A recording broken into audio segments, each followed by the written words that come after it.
Assalamualaikum warahmatullahi taala wabarakatuh. Salam bahagia, salam pencerahan untuk teman-teman yang berkesempatan bersama dengan saya pada malam ini.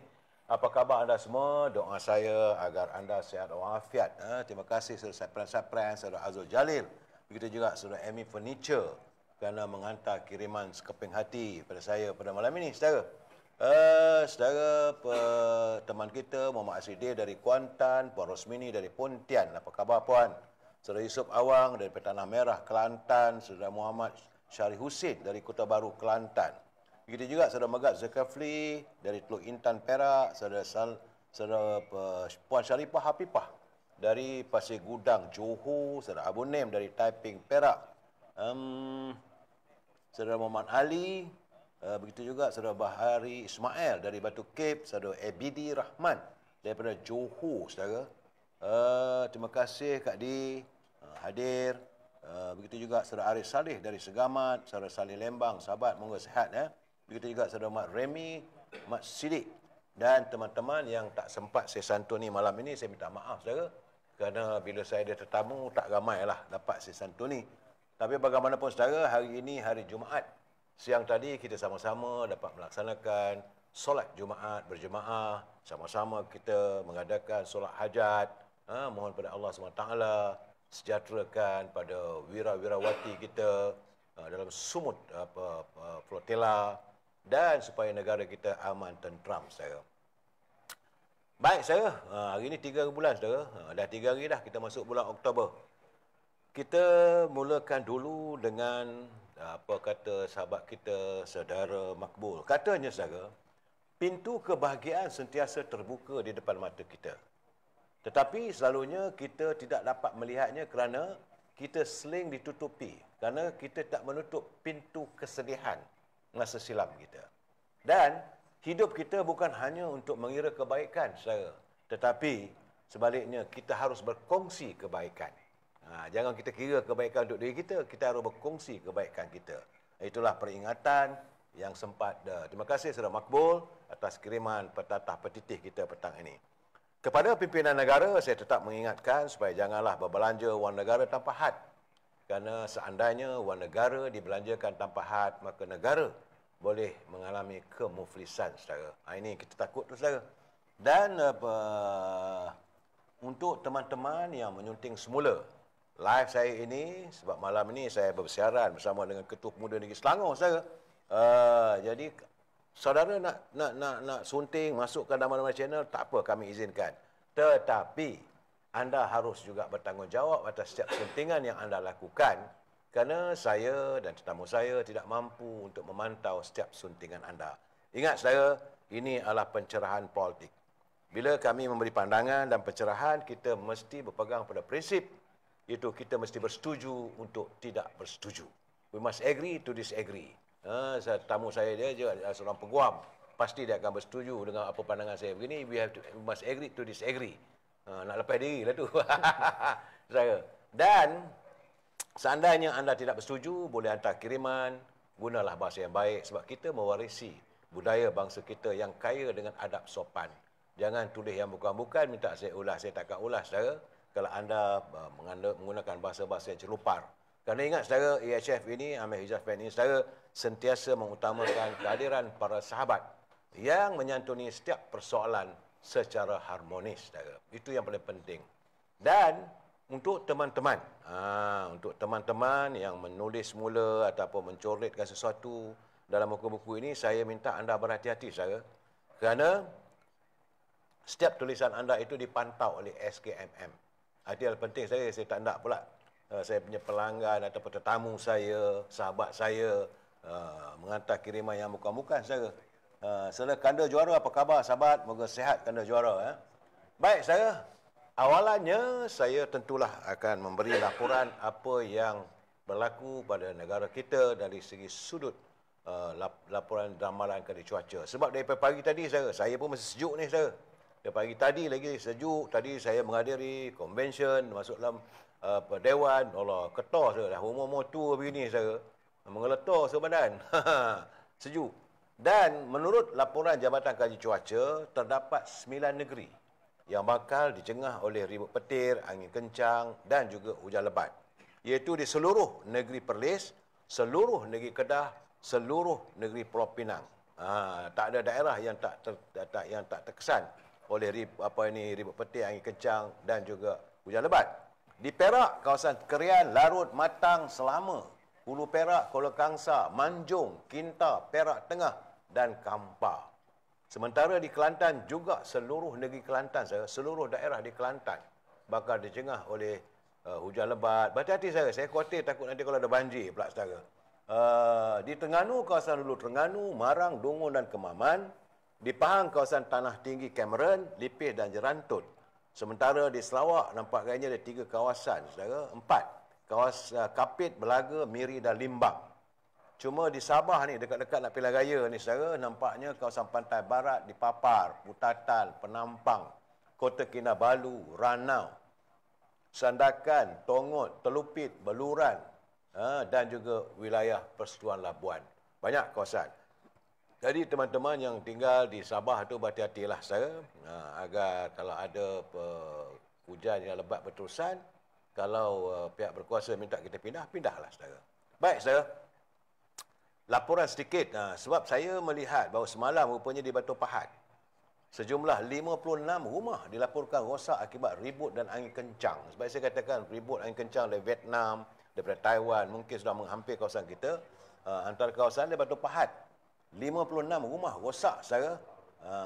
Dan menurut pengurusi Kuasa Perumahan dan Kerajaan Tempatan Johor, Datuk Muhammad Jafni Syukur, katanya kejadian itu menyebabkan kerosakan harta benda terutama bumbung rumah selain gerai makanan yang turut rosak. Setakat ini katanya 28 laporan polis telah dibuat oleh keluarga mangsa yang terjejas melibatkan 15 kes di Batu Pahat, 13 di Tongkang Pecah dan 1 di Parit Raja. Itu keadaan saudara. Baik saudara, itulah laporan seketika angin kencang, berhati-hati saudara. Cuma sebagai permulaan saudara, malam ini saya terima satu tulisan, itu Gurinda ataupun Sajak yang ditulis oleh sahabat kita saudara Al-Khair Al-Johor. Ini sebagai pembuka bicara kita berhubung tentang untuk nasib wira dan wirawati kita yang berada di lambung ombak Mediterranean saudara. Izinkan saya untuk membaca ataupun mendeklamasikan sedikit catatannya. Tajuknya ialah Laut Menangis saudara. Kata Al-Khair Al-Johor, dunia, bukalah mata dan telinga, jeritan Gaza merentas langit. Anak kecil kering tangisan. Ibu mendakap mayat tanpa lisan. Zionis menabur bom dan darah. Bumi suci dicemari api neraka. Bangunan roboh, jiwa pecah. Tapi roh mereka tetap teguh. Global sumut volatila berlayar gagah. Dipintas rakus tangan zalim. Batra kasih dihalang paksa, namun semangatnya takkan karam. Itulah catatan yang ditulis oleh saudara Al-Khair yang saya begitu terkesan menatapnya. Baik saudara, malam ini kita bersiaran bersama dengan saudara kita, iaitu yang bahagia Datuk Imran Tamrin, Ketua Pergerakan Pemuda UMNO Selangor, merangkap Esko Pergerakan Pemuda UMNO Malaysia dan juga Ketua Pergerakan Pemuda UMNO bahagian Sungai Besar. Apa khabar Dok? Alhamdulillah. Sepatah dua kata pada pelayar dulu, Dok. Terima kasih. Yang pertama saya ucap terima kasih pada Dato' Amir. Dan juga semua pelayar-pelayar dan juga followers Amir Hijaz fans yang mengikuti siaran pada setiap hari. Terima kasih. Dengan pelbagai topik dan juga bual bicara ilmiah yang kita sama-sama sampaikan dalam dalam platform ini. Dan saya di peringkat rakan-rakan pimpinan muda dan juga generasi baru UMNO memang sentiasa mengalu-alukan peluang dan juga platform ini untuk kita sama-sama mencambah minda bersama-sama. Terima kasih, Dok. Okey, tajuk malam ini kita antara dendam dan khianat. Maksudnya kadang-kadang mereka berdendam. Jadi ini bukan hanya untuk dalam kolam UMNO ataupun dalam kolam parti-parti yang lain, tapi kadang-kadang sedunia sekarang ini memang dunia mengalami masalah antara dendam dan khianat. Pengkhianatan itu berlaku. Datuk melihat macam mana Datuk generasi Z? Saya khawatir Datuk sebab apa yang berlaku di Nepal. Generasi Z ini Datuk, saya dah bercakap berkali-kali dalam media ini bahawa tiap-tiap anak-anak kecil kita bekalkan dengan telefon bimbit. Betul. Ya. Dan mereka khayal. Kalau kita ambil saja tu, mereka hilang pedoman, mengempah diri dan tidak fikir. Jadi sebab itu kalau mereka mewarisi kepimpinan akan datang, mereka tiada perhitungan dalam hidup mereka. Bagaimana berlaku di Nepal, di Kathmandu, apabila dia off saja dia punya TikTok dan sebagainya, mereka hilang pedoman sampai sanggup membakar parlimen, bertindak. Macam mana pandangan Datuk? Saya ingat dalam generasi kita yang mendatang ini, generasi yang begitu orang cakap fragile dan juga volatile. Macam-macam kebarangkalian dan juga kemungkinan boleh berlaku. Ya, Dok. Kalau kita lihat, mungkin saya dalam generasi yang mungkin sedikit terdahulu daripada generasi Z ataupun generasi Alpha yang sedia ada sekarang ini. Saya daripada mungkin Gen Y. Generasi pertengahan dan juga perantaraan daripada zaman digitalisasi dan juga zaman konvensional. Jadi kita melalui dua zaman itu ketika kita membesarlah. Jadi saya lihat generasi sekarang ni kebergantungan kepada teknologi ini juga adalah satu perkara yang perlu dididik dengan betul. Untuk kita mengawal terlalu ketat juga tidak boleh, sebab kita dah dapat lihat beberapa keadaan yang begitu dahsyat dia punya kesan dia. Contohnya apa yang berlaku di Nepal, hanya semata-mata apabila kerajaan mengambil keputusan untuk mengetatkan kawalan dan juga menutup akses kepada media sosial, ianya menyebabkan berlaku sehingga rusuhan dan sebagainya, benda yang tak tercapai oleh akal kita. Dan sebelum itu berlaku di Indonesia juga. Bermula dengan media sosial apabila penyampaian maklumat yang mungkin tanpa usul periksa yang betul dan juga disemak dengan betul, diterima, seterusnya memberikan kesan langsung. Dan ini bukan sahaja terhad kepada dua situasi ini, ianya juga menjadi satu cabaran baru juga untuk kita di Malaysia.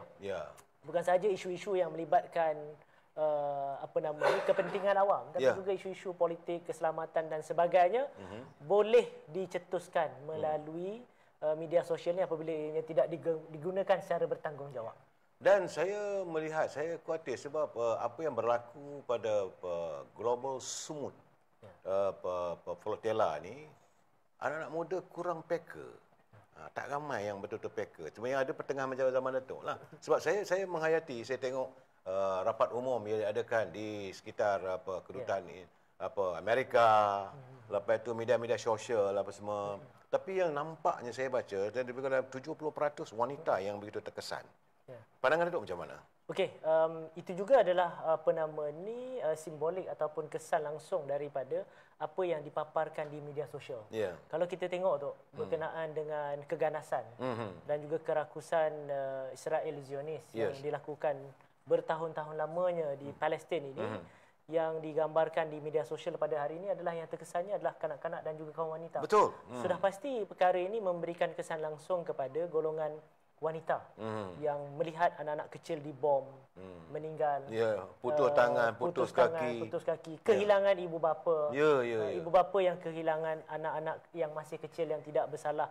Sudah pasti ini memberikan kesan. Dan saya lihat tu, walaupun yang kita lihat memberikan protes di jalanan ini adalah mungkin golongan yang lebih senior, tetapi golongan-golongan muda sebenarnya tu secara langsung atau tidak langsung di dalam media sosial, Gen Z dan juga Gen Alpha ini juga sebenarnya kalau kita lihat secara menyeluruh di media sosial, juga mereka flooded juga. Maksudnya mereka ambil maklum dan membawa mesej-mesej ke arah menyokong untuk mempertahankan bumi Palestin itu dan mengutuk sekeras-kerasnya tindakan Israel itu sendiri. Dan dengan media sosial yang ada pada hari ini sebenarnya memperlihatkan sokongan global yang lebih menyeluruh kepada tindakan-tindakan zalim oleh tentera Israel itu sendiri.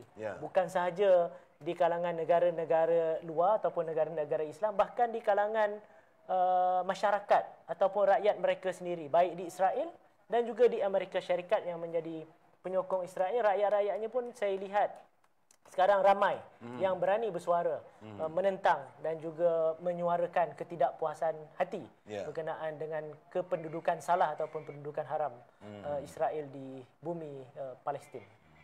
Okey, alamak, ini admin tolong admin, ini saya punya telefon hilang pula dah, ini Titi ni. Gitulah keadaannya, Datuk. Cuma saya sedikit laporan. Terima kasih saudara Zul Faizul, saudara Muhammad Shanef, saudara Rabuddin Pasarat atas kiriman sekeping hati. Cuma saya melihat hari ini nampak gayanya mereka menuduh bahawa PMX tidak mengambil tindak dan sebagainya. Tapi saya dapat laporan bahawa Malaysia sedang melaksanakan usaha bersungguh-sungguh untuk membawa keluar semua aktivis negara yang menyertai misi Global Sumut Flotilla. Kata Perdana Menteri Yusuf Ibrahim, beliau sudah pun menyampaikan permintaan kepada Presiden Turki, itu Recep Tayyip Erdogan dan pemimpin dunia Islam ini, yang mereka bersetuju untuk membantu kita. Mereka tak bagi ulas. Sebab orang menuduh bahawa kata Perdana Menteri tak buat kerja lah, tak berusaha. Silakan, Dok. Yang pertamanya, misi Global Sumut Flotilla ini adalah satu misi global yang turut disertai lebih 40 orang, tak silap saya. 43 orang di kalangan rakyat Malaysia. Malaysia ada saya ingat dia ada 40 lebih ataupun hampir 50 kapal-kapal dan ada yang ditangkap sekarang ni 23 tu. Tapi ada ramai di kalangan rakyat Malaysia juga yang turut serta dalam misi kali ini, di kalangan pempengaruh dan juga di kalangan aktivis, pendakwah dan sebagainya turut sama. Sebenarnya daripada awal misi ini dikoordinasikan di Malaysia melalui MAPIM. Dan Yang Amat Berhormat Timbalan Perdana Menteri Satu, Datuk Seri Ahmad Zahid Hamidi juga telah pun Presiden UMNO sebagai Presiden UMNO dan juga Timbalan Perdana Menteri bagi pihak kerajaan telah pun memberikan sokongan awal dengan adanya inisiatif dan juga misi humanitarian ini, misi kemanusiaan yang dilakukan ini. Dan seterusnya apabila mesej dan juga maklumat-maklumat yang terkini selepas kapal-kapal ini memasuki kawasan red zone yang telah diintercept oleh oleh tentera Israel. Sebaik sahaja mendapat maklumat, sebenarnya Yang Amat Berhormat Perdana Menteri Datuk Seri Anwar Ibrahim telah pun menggerakkan jentera-jentera kerajaan melalui saluran-saluran diplomasi dan memberikan komitmen untuk membantu seadanya dengan melakukan sebarang akses yang ada, yang boleh kita gunakan, baik diplomasi ataupun lain-lain channel yang dibenarkan untuk memastikan keselamatan rakyat kita Malaysia yang difahamkan, ditahan dan juga ditangkap. Dan kita juga di peringkat NGO antara yang telah pun memberikan bantuan dan juga komitmen awal adalah Sentra, yang mana CEO dia Saudara Azril, juga senior saya di UIA, telah pun menggerakkan bantuan dan telah pun menggerakkan peguam-peguam daripada Malaysia untuk membantu mereka di sana. Dan ada beberapa kerjasama dengan rakan-rakan peguam lain, termasuklah Qatar Lawyer of Association, dan di Israel tu ada satu nama dia Center for Arab Minority. Di Israel sendiri akan membantu daripada segi isu-isu berkaitan dengan urusan dan juga proses yang dilakukan di sana lah. Dan saya dikabarkan bahawa sekarang ni, tapi kita akan menggerakkan peguam-peguam untuk di Jordan ya. Sekarang ni peguam-peguam tu berada di Jordan. Di Jordan. Ada 5 orang peguam yang datang bersama dengan sentra tersebut dengan satu. Apakah mereka dari Malaysia? Mereka daripada Malaysia. 5 orang ni daripada Malaysia. 5 orang peguam dari Malaysia. Termasuk CEO sentra itu sendiri. Telah pun ke sana dan akan mendapatkan bantuan langsung di bumi ataupun di tanah Israel itu sendiri, di negara haram Israel itu sendiri. Ada satu nama dia Center for Minority Arab yang akan facilitate dan juga menjadi rakan kerjasama untuk membantu proses di sana lah, saya difahamkan begitu. Sebab kita pun tak ada hubungan diplomatik dengan Israel. Kita memang tak ada hubungan diplomatik, dan kita Malaysia dan juga banyak negara, khususnya negara-negara serantau kita ni tidak pun mengiktiraf keberadaan Israel sebagai sebuah negara. Bila Datuk menyebut tadi ada pula satu pusat, iaitu yang undang-undang itu dijaga untuk minoriti. Saya sedih tu. Saya sedih bahawa retinya satu bumi yang dulu dimiliki oleh warga Palestin akhirnya mereka jadi minoriti. Mereka terpaksa menubuhkan satu pusat sebagai kumpulan minoriti Arab. Apakah ini kita perlu belajar sepatutnya? Kita sepatutnya belajar di Malaysia ini Jangan pula kita sekarang ni memanglah Melayu, tapi Melayu sama Melayu berbalah. Akhirnya kita jadi macam tu, nanti kita akan jadi minoriti pula. Macam mana tu? Bagi pandangan. Bukan sahaja kita perlu belajar daripada apa yang berlaku di Israel ini sebagai satu keadaan worst case scenario yang boleh berlaku sekiranya kita lalai, lupa dan juga tidak mengambil tanggungjawab bersama. Tetapi sebenarnya kita boleh belajar daripada sejarah negara kita sendiri.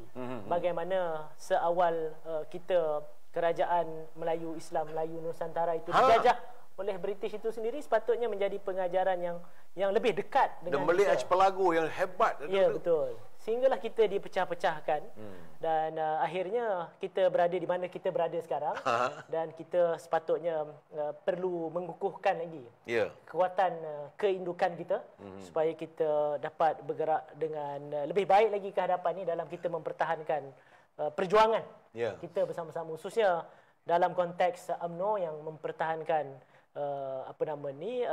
orang Melayu, hak-hak istimewa orang Melayu, agama Islam dan juga kedaulatan Raja-Raja Melayu. Okey, apakah Datuk sebagai Ketua Pergerakan Pemuda UMNO Selangor akan memastikan supaya jiwa-jiwa anak muda kita ni, saya rasa Datuk lah yang bertanggungjawab sebab selaku Ketua Pemuda Negeri Selangor ni pun banyak daripada luar, pengundi-pengundi luar pun berada datang di sini. Betul. Mereka menjadi pengundi muda. Dan Datuk jangan lupa Datuk, 60% pilihan raya tu pengundi muda yang menentukannya. Betul. Jadi apakah usaha yang dilakukan oleh pemuda Selangor untuk menyedarkan bahawa jangan sampai kita jadi seperti mana di Palestin. Akhirnya kita jadi kumpulan minoriti. Boleh Datuk jelaskan Datuk? Di peringkat pemuda bukan sahaja di negeri Selangor tu, bahkan juga adalah pemuda di peringkat Malaysia. Kita sentiasa bersuara dan juga memberikan pandangan-pandangan yang mungkin kadang-kadang sedikit keras ataupun sedikit dianggap radikal.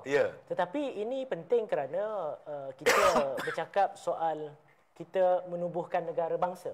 Dan negara kita ini berteraskan perlembagaan persekutuan yang telah pun diolah dan juga dibentuk dengan sebegitu rupa yang meletakkan keistimewaan orang Melayu dan juga agama Islam khusus dalam perlembagaan kita. Jadi tidak ada orang lain yang perlu mengambil tanggungjawab khususnya berkenaan dengan perkara ini selain daripada UMNO itu sendiri.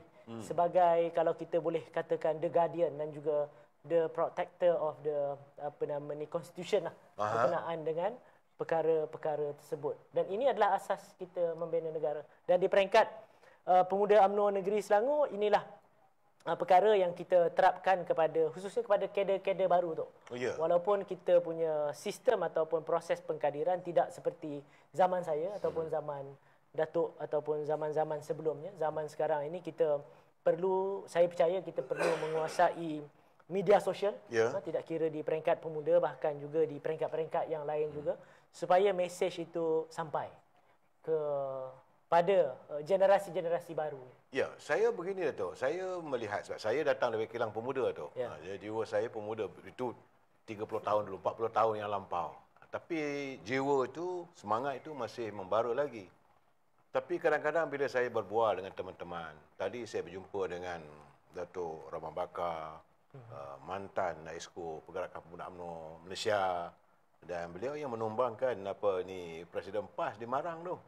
So saya berborak dengan beliau, saya bertanya dengannya. Saya kata, Datuk, kebetulan hari ini ada convention tentang yang kita akan ulas sebentar lagi. Jadi saya bertanya macam mana pandangan Datuk tentang pemuda sekarang ni. Dia kata dia susah hati kalau pemuda hanya sekadar one way traffic. Boleh Datuk jelaskan Datuk? Saya sempat juga berbual juga dengan saudara Khairi tadi, Naib Ketua Pemuda UMNO Malaysia, sebab Khairi pun dia macam agak skeptikal. Dia kata sekarang ni kita ada Ketua Pemuda, ikutlah Ketua Pemuda. Saya rasa macam mana Datuk jelas Datuk? Sebenarnya kita di peringkat pemuda ni masing-masing telah pun diberikan empowerment, ataupun diberikan peranan-peranan masing-masing, baik di peringkat Ketua Pemuda UMNO Malaysia maupun di peringkat negeri-negeri dan juga biro-biro lah. Datuk pun tahu sistem pemuda ada biro-biro dan sebagainya. Tetapi apa pun yang kita laksanakan, kita berteraskan perkara tersebutlah. Kebimbangan tu betul ada tu. Saya sebagai Ketua Pemuda UMNO Negeri Selangor juga bimbang. Kerana kita melihat secara umum lah generasi yang ke hadapan ini. Betul. Mereka ini ramai yang tidak berminat untuk berorganisasi. Mereka juga kadang-kala tidak juga begitu berminat dan teruja untuk menyertai parti politik. Bukan saja UMNO, mana-mana parti politik pun ramai di luar sana mungkin dia kurang berminat. Tetapi mereka ambil tahu berkenaan dengan politik. Jadi apa yang kita perlu lakukan adalah beberapa inisiatif di peringkat parti lah yang sedang dilaksanakan oleh kepimpinan, khususnya di peringkat pejabat Setiausaha Agung Datuk Dr. Ashraf Wajdi dan juga Ketua Pemuda UMNO sendiri Datuk Dr. Akmal dalam banyak inisiatif. Dan UMNO telah pun memulakan sekolah politik ataupun sekolah patriotik SPU menjadi platform yang boleh menarik minat. Macam mana sambutannya? Saya ingat sambutan dia very positif. Telah pun ada beberapa batch yang telah pun menyempurnakan modul sekolah patriotik, tetapi ianya tidak boleh terhenti di situlah tu. Sebab akhirnya politik ini dia akan terus di peringkat, bukan saja di peringkat organisasi tetapi juga untuk menyerap dan juga masuk dalam masyarakat dan bagaimana kita menggerakkan idealisme dan juga perjuangan prinsip parti kita, dasar-dasar parti kita ni untuk diterjemahkan dalam pentadbiran dan juga membela rakyat dan juga masyarakat secara seluruh. Ya, kekhawatiran saya Datuk sebab selalu saya mungkin saya salah, tapi kalau saya salah perbetulkan. Kalau saya benar, Datuk bersetuju dengan saya lah. Saya melihat bahawa ruh perjuangan tu, ruh perjuangan sayangkan bangsa, khawatir tentang masa depan bangsa, bagaimana kita mesti menentang pengkhianatan terhadap sesama kita. Akhirnya kita saling berpecah belah. Jadi artinya saya rasakan ruh Melayu tu Datuk yang kurang. Saya melihat Datuk punya Ketua Pemuda, saudara Datuk Dr. Akmal, bila dia naik pentas, "Hey pemuda." Saya ingat dia hey tu betul-betul lah dia hey-nya. Tapi saya merasakan, tak pandangan tu lah, saya merasakan okey, dia dari segi kalangan setengah pihak dia agak ada popular, tetapi kesannya kadang-kadang dari segi politiknya boleh mengkucak-kacirkan. Macam mana pandangan Datuk? Macam Datuk bagi tahu tadi, kita boleh kita bersetuju untuk tidak bersetuju dalam beberapa perkara. Dan perkara-perkara ini kita perlu melihat secara menyeluruh dalam isu-isu dan juga perkara tertentu. Tapi yang paling pentingnya adalah perkara pokok yang pemuda UMNO itu perjuangkan bersama-sama. Bukan susuk tubuh Dr. Akmal saja, tetapi nilai dan juga roh perjuangan pemuda itu sendiri sebagai benteng dan juga sebagai satu pasukan dan juga satu kumpulan yang menjadi tunjang utama parti. Sebab mereka ni adalah di kalangan anak-anak muda yang bukan sahaja perlu berani bersuara tetapi perlu menterjemahkan suara tersebut dalam tindakan-tindakan. Namun tindakan-tindakan ini perlulah mempunyai kebijakan-kebijakan tertentu dan juga perlu disesuaikan mengikut keadaan dan juga suasana politik semasa. Satu ketika dulu kita lihat pemuda UMNO ini khususnya mungkin yang terkenal lah zaman arwah Datuk Harun. Pemuda ini dilihat sebagai satu kumpulan yang digeruni. Tahan lasak. Pemuda tahan lasak. Satu ketika dulu pemuda tahan lasak. Dan di Selangor ada dulu satu ketika Sekuat Tempur Selangor. Dan ini adalah kumpulan-kumpulan yang memperlihatkan keberanian. Yang mungkin ada yang label radikal. Tetapi yang paling penting adalah matlamat dia yang nak disampaikan tersebutlah dalam apa juga perjuangan. Khususnya kalau kita lihat baru-baru ini beberapa isu-isu yang memang viral melalui pemuda lah ataupun melalui Ketua Pemuda. Yang pertamanya isu stokin Allah. Yang keduanya isu bendera. Tetapi yang paling penting bukan sahaja kita address isu tu, tetapi bagaimana untuk kita meletakkan solusi ataupun penyelesaian kepada perkara-perkara tersebut dan supaya ianya tidak berulang dan juga berlaku lagi di masa yang akan datang ataupun berlaku perkara yang lebih teruk lagi daripada perkara tersebut. Tak, saya melihat sebab kadang-kadang ada kawan-kawan bertanya dengan saya. Dia kata, you buat live malam-malam tu kena tegur juga tu. Dia kata, takkan kita pemuda ni bercakap soal isu. Memanglah kadang-kadang nampak kecil, nampak remeh. Isu stokin dengan kekemat. Isu apa tentang bendera. Tetapi bagaimana tentang korupsi? Ya. Yang sekarang ni Perdana Menteri berhabis-habisan berusaha untuk memerangi korupsi.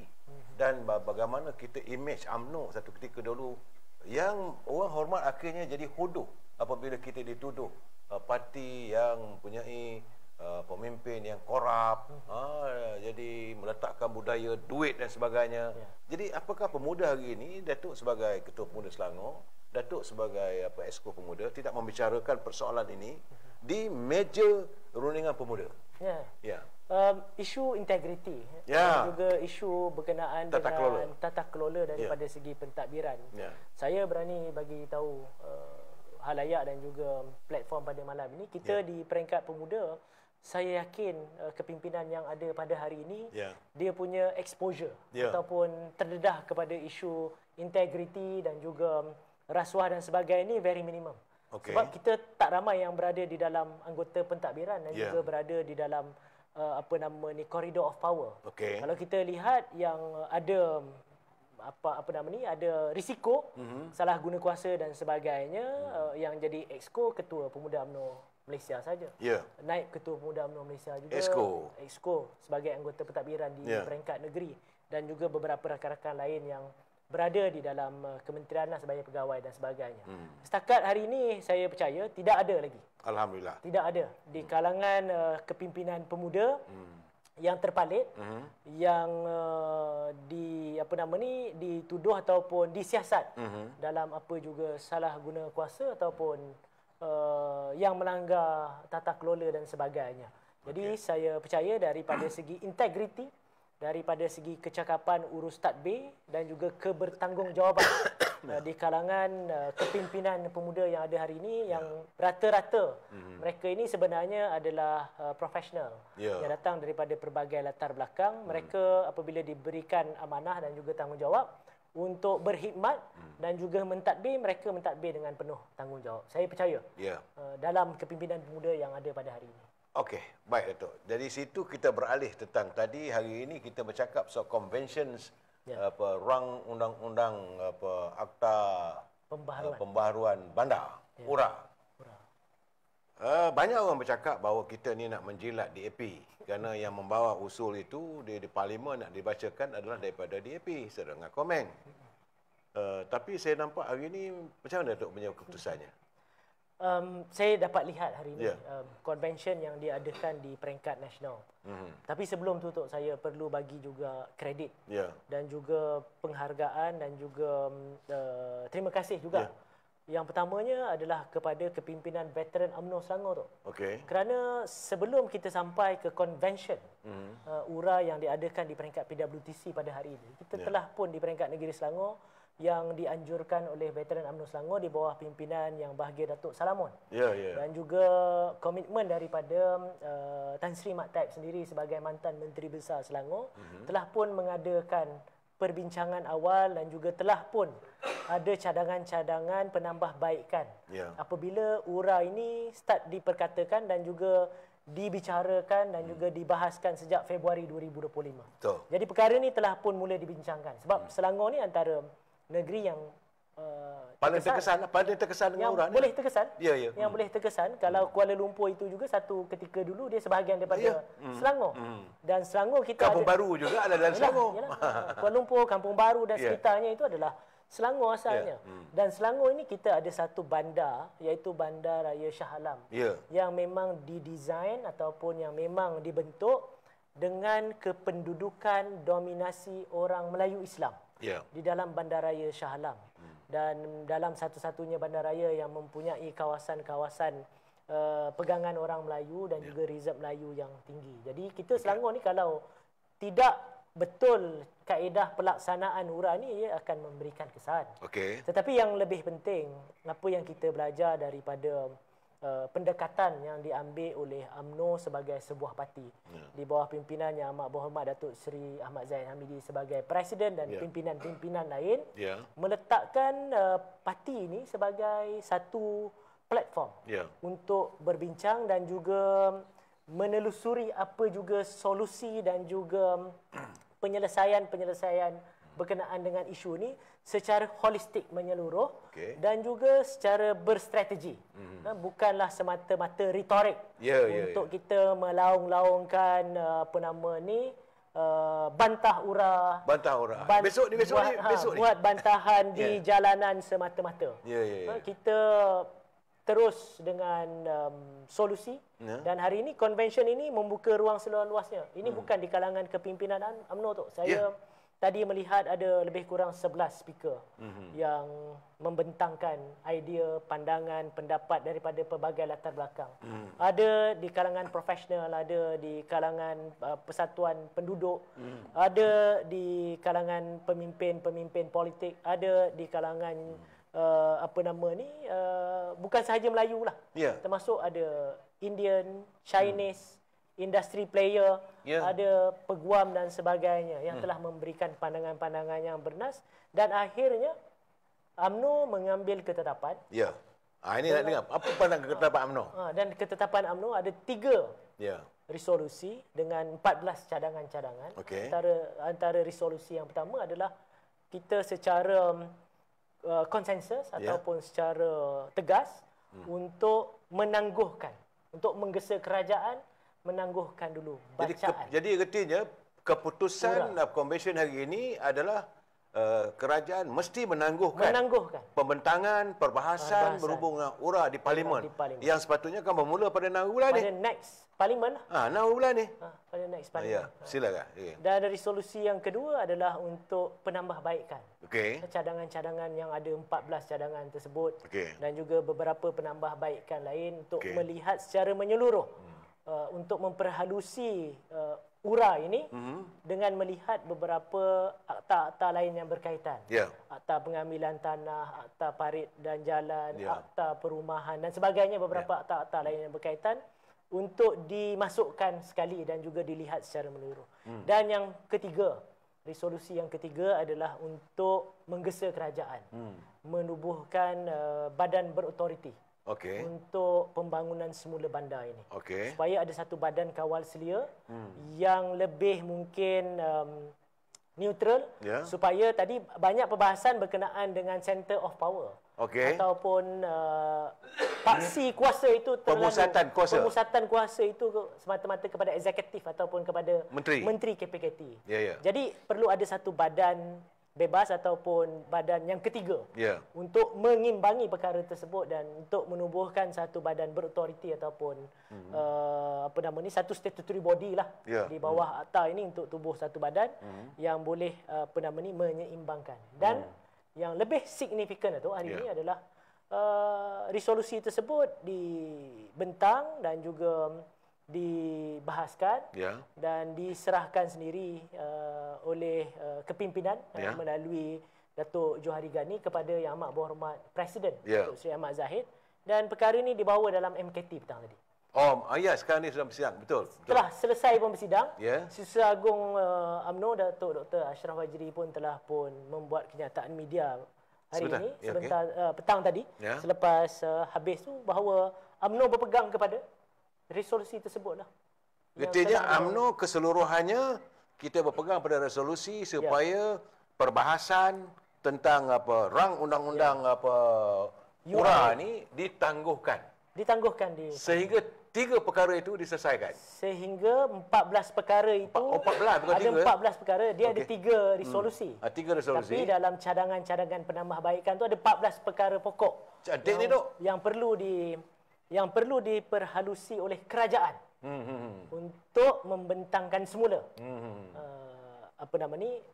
URA ni, Akta Urban Renewal Act ini. So kita tahu bahawa asal usulnya ada pelayar bertanya siapa yang asal-asal bawa usul ini untuk pembentangan URA ni. Saya banyak orang tak tahu sebenarnya menteri pertama yang membawa usul ini adalah Zuraida Kamarudin. Ya, betul.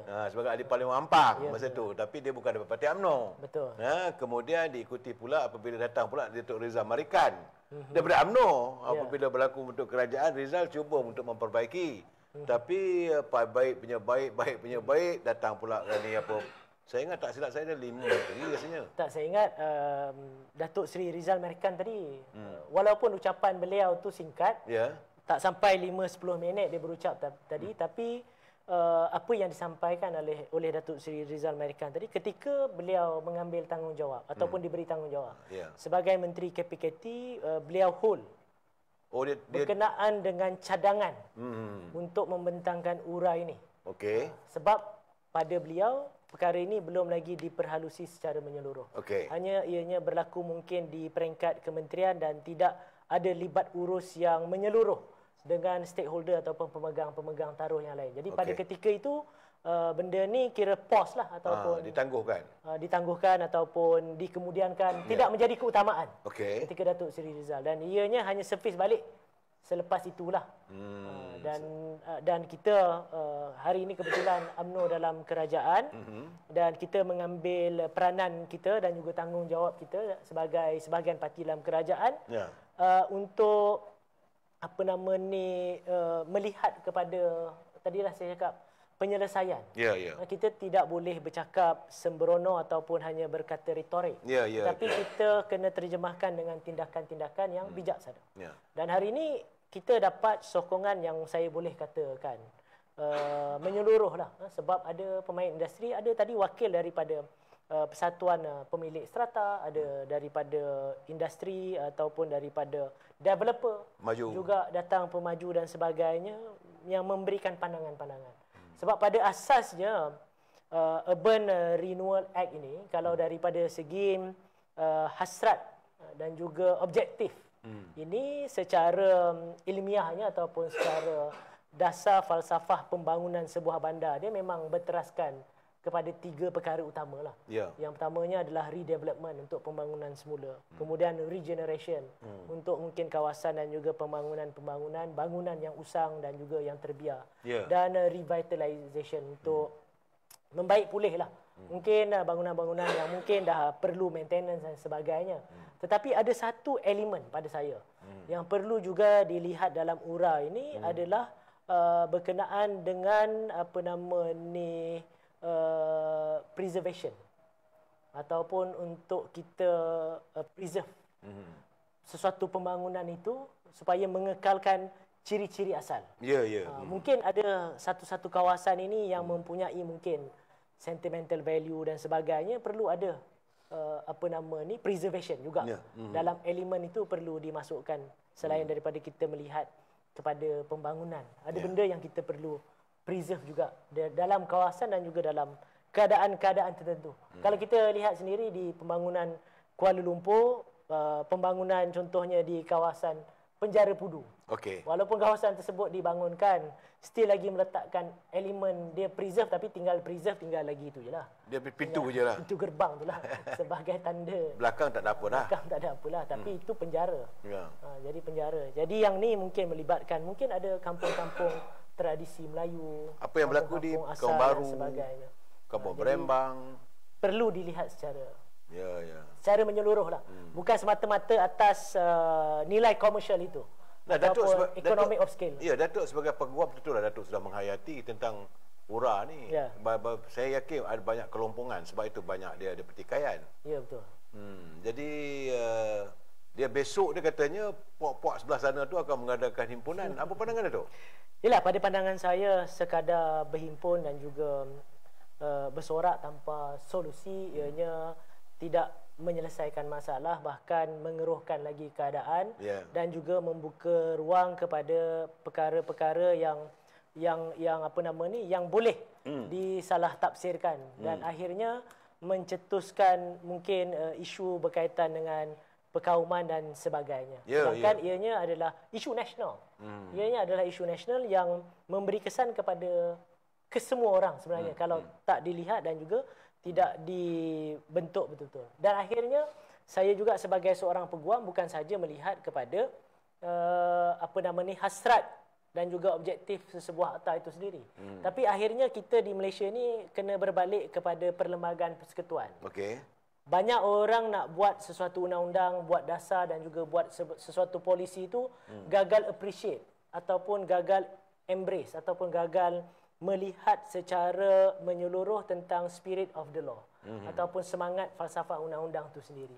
Kalau kita lihat struktur perlembagaan persekutuan sebagai undang-undang yang tertinggi dalam Malaysia, ada 3 protection yang perlu diteliti dalam setiap undang-undang lain yang nak dibuat lah. Satu, perlu menjaga tentang kepentingan hak istimewa orang Melayu yang dijamin oleh perlembagaan. Yang kedua, kepentingan Islam, yang mana Islam menjadi agama persekutuan. Ianya bukannya sengaja diletak begitu. Dia ada spirit dan juga hasrat yang kita perlu laksanakan. Dan akhirnya kedaulatan Raja-Raja Melayu yang ada fungsi dan juga peranan sendiri, penyeranan institusi sendiri. Sebab jadi kalau itu perlu dilihat secara kalau tak silap saya, Datuk, dalam amanat Raja-Raja Melayu dulu, dia panggil 7 wasiat Raja-Raja Melayu, juga menyentuh soal aku tinggalkan tanah ini untuk anak bangsaku dan mesti dimiliki sekurang-kurangnya 50%. Dan ini juga menjadi pertimbangan, menjadi perbincangan yang agak panas waktu kita bercakap dalam dasar ekonomi baru. Betul. Dalam kerangka yang tahun lepas adanya convention dasar ekonomi baru, dah bercakap bahawa bagaimana tanah-tanah Rizab Melayu sudah pun mengecil. Baik Datuk sebagai peguam, boleh Datuk bagi jelaskan sikit? Betul. Cuma jumlah itu memang dibahaskan lah, 50% tersebut, sebab dia tidak ada dalam skrip perlembagaan lah, ataupun dalam teks perlembagaan. Tapi dalam wasiat perlu dilihat secara menyeluruh tadi. Tetapi dalam perlembagaan dan juga NLC, National Land Code ataupun Kanun Tanah Negara, memang dah ada protection of Malay Reserve Land. Dalam apa-apa keadaan, Malay Reserve Land ini yang telah pun diwartakan, yang telah digazetkan ini, dia mesti kekal bilangan dia. Mesti kekal. Kalaupun nak dibangunkan, mesti ada gantiannya. Dan gantiannya tidak boleh kurang. Dia mesti sama ataupun lebih. Dan yang mempunyai nilai yang sama. Maksudnya kalau ada 10 ekar tanah Rizab Melayu yang nak dibangunkan ataupun ditukarkan, mesti diganti dengan 10 ekar lagi. Walaupun tanah itu nak diambil sebagai tanah pertanian? Tak kira apa pun. Oh, tak kira untuk tujuan apa pun? Tak kira untuk tujuan apa. Sebab kita kena bezakan syarat syarat nyata tanah dan juga status tanah. Status tanah ni dia ada tanah Rizab Melayu, ada tanah milikkan kekal, ada tanah milikkan pajakan dan sebagainya. Itu status tanah. Tapi syarat tanah ni ada macam-macam. Syarat tanah pembangunan, syarat tanah pertanian, perumahan dan sebagainya. Tanah Rizab Melayu ni juga boleh dibangunkan sebagai kawasan yang disyaratkan sebagai syarat pembangunan. Boleh dibuat rumah, boleh dibuat bangunan, boleh dibuat apa juga. Tetapi pemilikan di tanah tersebut mesti 100% orang Melayu. Itu saja. Sebab sebab saya melihat sejak akhir-akhir ni, macam kita dengarlah orang bercakap bahawa kalau undi UMNO, Melayu terancam. Tapi kalau di sebelah pantai timur tu nampak gayanya tanah Rizab Melayu tu tak yang diberi pada bukan Melayu. Macam mana kedudukannya? Dan boleh Datuk sebagai dari sini. Yalah, kalau kita perbahaskan ialah daripada isu pentadbiran. Kalau kita nak main sentimen, semua orang boleh main sentimen. Kalau kita lihat sendiri, kalau protection of Malay Reserve Land ini sendiri, sebenarnya dia balik kepada pihak berkuasa negeri. Dia kena gantilah sepatutnya. Pihak berkuasa negeri memang kena ganti. Sebab memang dia kena ganti. Salah satunya itu ladang Musangking 23,000 ekar, tak silap saya tu. Mengertinya kerajaan negeri itu mesti mencari 23,000 ekar itu yang sama. Yang sama untuk digantikan reserve tu sendiri. Jadi reserve ni tak sepatutnya berkurang. Reserve ni tak sepatutnya berkurang. Sebab itu saya nampak gayanya Yang Amat Berhormat Menteri Besar Pahang, dia tegas dari segi tu. Datuk Warusdi nampaknya bila tegas bahawa kalau Rizab Melayu lah, saya nampak gitu. Tapi ada negeri yang longgar, macam mana tu? Dari segi undang-undang lah. Ya, daripada segi undang-undang, akhirnya yang bertanggungjawab adalah pihak berkuasa negeri. Sejauh mana penguatkuasaan dan juga penelitian tentang keputusan eksekutif yang dibuat di bawah National Land Code ataupun di bawah Akta Pengambilan Tanah dan sebagainya ini, yang tu boleh kita bahaskan dan kita boleh semak imbang. Jadi kalau benda tu ada berlaku, jadi kita harap ada di kalangan wakil-wakil rakyat bertanya pada kerajaan di dalam sidang dewan ataupun di dalam sidang DUN di peringkat negeri-negeri berkenaan dengan kedudukan status tanah Reserve Melayu di negeri-negeri tersebut. Supaya akan ada jawapan-jawapan yang tuntas daripada pihak kerajaan berkenaan dengan mungkin kalau ada dakwaan berkenaan dengan kawasan-kawasan tanah Reserve Melayu yang dibangunkan dan ditukar syaratnya daripada Reserve Melayu kepada bukan Reserve Melayu. Jadi kalau tukar, di mana gantinya? Mesti ada spesifik, mesti ada diwartakan. Mesti diwartakan lah. Dan ianya mesti dijadikan sebagai official gazette lah. Itu memang kehendak undang-undang. Okey, kalau tak dibuat macam mana? Kalau tak dibuat, maka berlaku pelanggaran dan juga satu kesalahan lah. Bagi saya kecurangan lah, tak ada kesalahan. Ya, betul. Satu kesalahan. Jadi ketua eksekutif itulah boleh didakwa. Ya, kerajaan, pihak berkuasa negeri. Sebab dalam kanun tanah negara, dia mengatakan bahawa itu adalah kuasa. Pihak berkuasa negeri. Siapa pihak berkuasa negeri? Adalah eksekutif di peringkat negeri.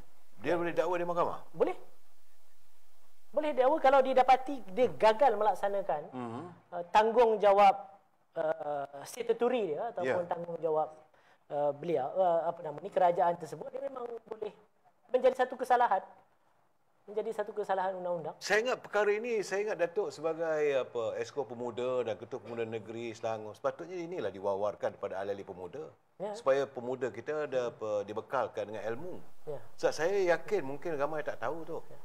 Ketika saya menjadi ahli Dewan Negeri kawasan Sungai Panjang, antara soalan Dewan yang saya kemukakan kepada kerajaan pada ketika itu adalah berkenaan dengan kedudukan dan juga status tanah Reserve Melayu di negeri Selangor. Bukan sahaja bukan sahaja secara menyeluruh di peringkat negeri, bahkan mengikut daerah-daerah. Saya minta pecahan mengikut daerah-daerah dan juga mukim. Dan sekiranya ada mana-mana kawasan tanah Reserve Melayu yang dinyah warta dan tidak diganti. Tapi setakat yang saya dalam penggal yang lepas saya jadi adun, jawapannya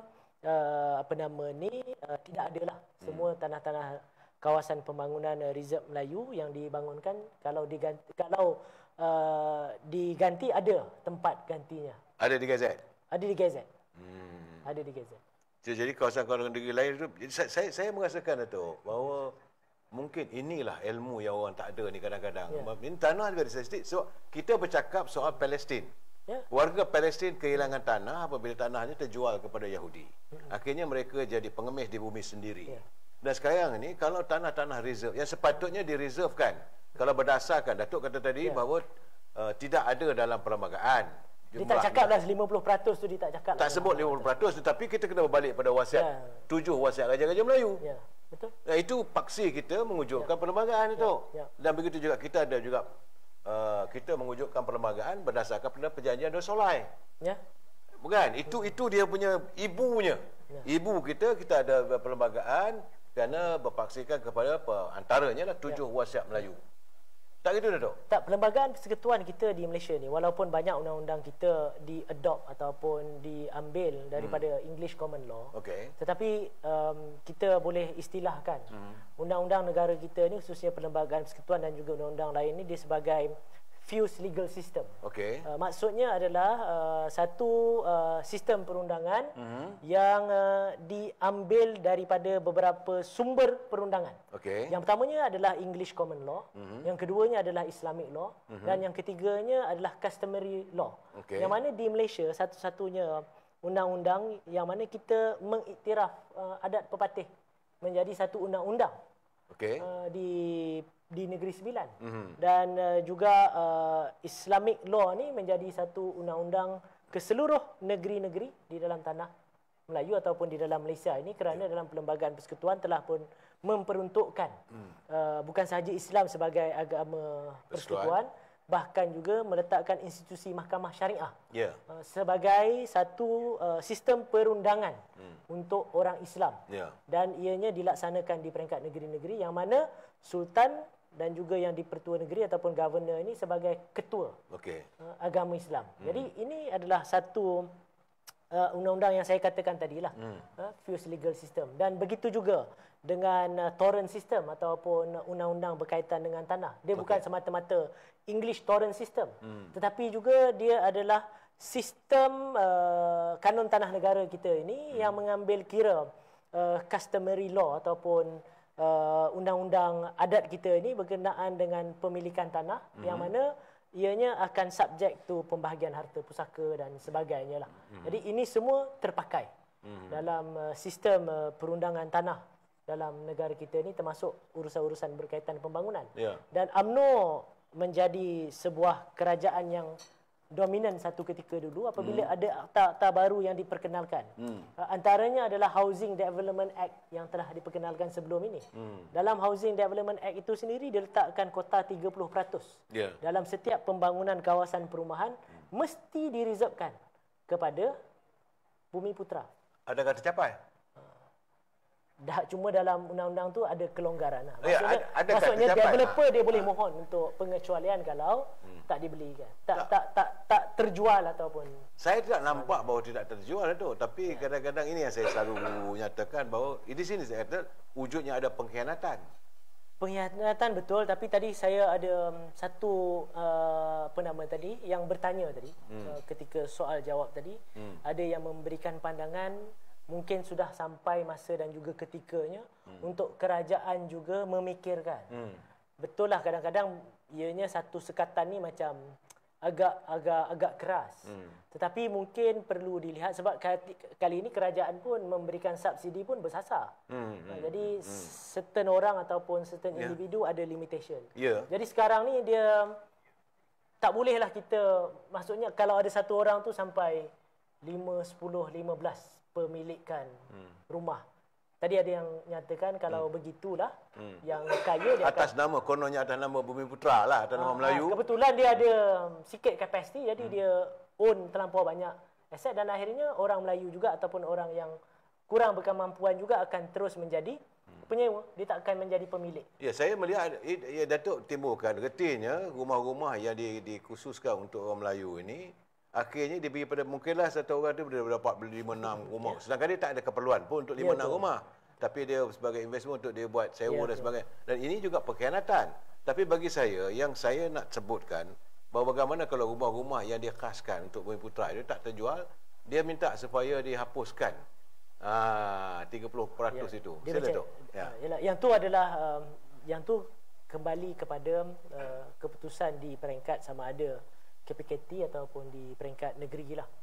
Supaya benda ni perlu dilihat. Untuk mengekalkan pegangan Bumi Putra ni bukannya mudah tu. Ada pegangan tertentu, khususnya leasehold. Leasehold ni yang dia bukan khusus untuk Bumi Putra ni. Dia sebenarnya boleh jual kepada bukan Bumi Putra. Tapi ianya kena, tapi dia ada kontrol lah. Maksudnya dia ada gatekeeper. Gatekeeper dia kembali semula adalah pihak berkuasa negeri. Jadi saya ingat berdasarkan pengalaman saya lah sebagai seorang peguam yang beramal juga di negeri Selangor. Selangor ni antara negeri yang sedikit ketat. Sedikit ketat berkenaan dengan menukar hak milik rumah walaupun dia bukan reserve Melayu. Contoh kita ada satu unit rumah teres. Dia boleh je jual dekat non-bumi, tapi oleh kerana pemilikan awal adalah pemilikan Bumi Putra, sebab setiap kali tukar nama kena mohon konsen. Biasanya konsen tu tak dibenarkan, especially untuk rumah-rumah murah. Walaupun sebenarnya daripada segi undang-undang dia nak tukar nama kepada bukan Melayu boleh je. Tapi ketika proses pemberian konsen itu dengan hasrat dan juga dengan semangat untuk mengekalkan pegangan Bumi Putra dalam pemilikan aset, biasanya konsen untuk transfer title ataupun transfer ownership kepada bukan Bumi Putra biasanya reject. Jadi kerti jaminan itu berkekalan di Selangor nampak kayaknya. Jaminan tu maksudnya tools. Tools tu ada. Tapi sejauh mana will pihak berkuasa negeri yang membuat keputusan itulah. Sebab itu saya mengatakan bahawa Datuk sebagai Esko Pemuda, Ketua Pemuda Negeri, Ketua Pemuda Bahagian, saya rasa inilah persoalan ini perlu diketengahkan. Persoalan pemilikan rumah, rang undang-undang. Tadi saya tengok tak ramai pemuda yang datang. Dia tu, dia Ura tadi tu. Ada. Kan? Dia ketua-ketua muda negeri ada. Ketua-ketua muda negeri. Datuk mempertahankan pemuda juga. Tak, bagi saya, sebab ini tentang masa depan, Datuk. Ya. Ini tentang orang bercakap tentang masa depan bangsa kita. Tapi kalau anak muda buat sambil lewa je, saya khawatir apa yang berlaku di Gaza itu yang saya khawatir. Kalau anak-anak muda kita masih lagi memikirkan soal aku dapat apa datang pergi convention. Kan? Jadi apa yang aku nak dapat? Sedangkan ini soal perjuangan ni. Sila, Dok. Yalah, yang ni Datuk, kau nak bedah-bedah lah tu. Saya ada masalah tu. Tapi saya percaya ramai di kalangan anak-anak muda di luar sana pun ramai juga yang sedar tentang kepentingan perkara ini. Tapi tidak kurang juga di kalangan anak-anak muda dia mungkin tak perasan ataupun dia ambil sambil lewa. Jadi perkara-perkara ini kita lah perlu bercakap dan juga perlu memberikan pedoman ataupun pandangan-pandangan supaya mereka lihat dengan lebih menyeluruh, bukan semata-mata kita bercakap ini soal resis ataupun sebagainya. Tetapi ini adalah hak kita.